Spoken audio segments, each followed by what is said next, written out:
Hi Barbie.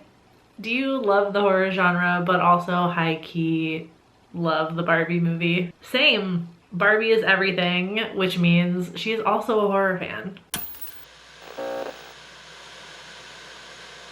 For a long time now, I've been a fan of pairing spooky things with pink things. For example, this is my phone case. But I always felt like I couldn't reconcile the two. And Barbie healed that for me a bit. And lucky for us, the idea that the horror genre is just a Ken's club is becoming a notion of the past. So I put together a list of some of my favorite girly, sparkly, pink horror movies that also have a lot to say about the feminine experience, just like the Barbie movie. As usual, this is not in any particular order, but I'm gonna save my favorite Barbie-fied horror movie for last. First up is Swallow, which follows a young housewife with a seemingly perfect marriage and life who develops a disorder that gives her an irresistible urge to eat inedible objects. So the main character in the movie, Hunter, struggles with autonomy over her life. This manifests in her compulsive habit of swallowing random objects. Hunter's life is unfulfilling and restrictive, and we can see that in the really sparse, pristine, and like sterile almost setting, which kind of reminds me of like a muted and less fun Barbie Land, in the sense that it's very, like the setting seems very intentional and stylized. And Hunter, like Barbie as well, rebels against the societal expectations placed on women with her rebellious and dangerous behavior. Next is The Loved Ones. The film follows Brent, who turns down his classmate Lola's invitation to the prom, so she concocts a wildly violent plan for revenge. I'm gonna be honest, I'm mostly adding this one for the legit sparkles and the pretty pink dress that Lola wears. The film portrays the teenage experience, particularly issues of alienation and social rejection. And maybe I'm doing a bit of a reach here, but Barbie is kind of like a kid when she first enters the real world, experiencing things for the first time and becoming human bit by bit. And by the end of the movie, she does feel alienated and isolated from the other Barbies as she has become less of a doll and more human. Lola just reacts to this isolation way more violently than Barbie does.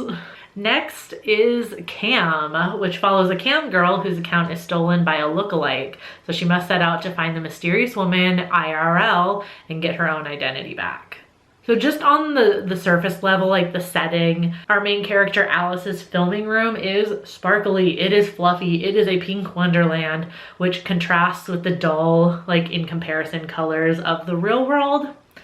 Definitely reminds me of Barbie. And one of the first things Barbie experiences in the real world is being objectified. Cam addresses this potential for exploitation and objectification in the world of online adult entertainment. It examines the blurred lines between performer and consumer, as well as the potential consequences of commodifying your own image, which I think is a very interesting pairing with Barbie, given the fact that she is a doll made for consumption. Next on my list is maybe a little bit of a surprise pick, but it's Last Night in Soho. The movie follows an aspiring fashion designer who finds herself able to enter the 1960s in her sleep. She encounters an aspiring singer whose story gets darker and more dangerous with each visit to the past. So our main character, Eloise, much like Barbie, undergoes a journey of self-discovery as she tries to unravel her connection to Sandy, the singer that she keeps visiting in the 60s. The film explores how one's own personal identity can be shaped by outside experiences. I think this is especially appropriate for Barbie, given that Gloria is the external force that triggers this change in Barbie, leading her to become human and discover who she really is. All right, closing in on the end, this movie is one of my favorites of all time, and that is Jennifer's Body. The film follows teenager Needy, who has to put a stop to her best friend Jennifer after she's turned into a man-eating demon. While there's not too many like overtly pink moments other than Jennifer's like iconic heart hoodie, this movie is definitely one of the closest to Barbie thematically. The film critiques the societal expectations placed on young women and explores the consequences of both conforming to these expectations as well as rebelling against them, Jennifer's transformation at the hands of misogynistic violence reflects the pressures placed on girls to adhere to certain ideals. And Barbie essentially just gets a crash course on that exact lesson when she goes to the real world and starts to change, as well as when she comes back to Barbie Land and experiences the hellscape that Ken has made with patriarchy. I said I was saving my absolute favorite Barbie-fied horror movie for last, and that one I think is The Love Witch. I feel like it's the best horror equivalent when it comes to stylization and themes.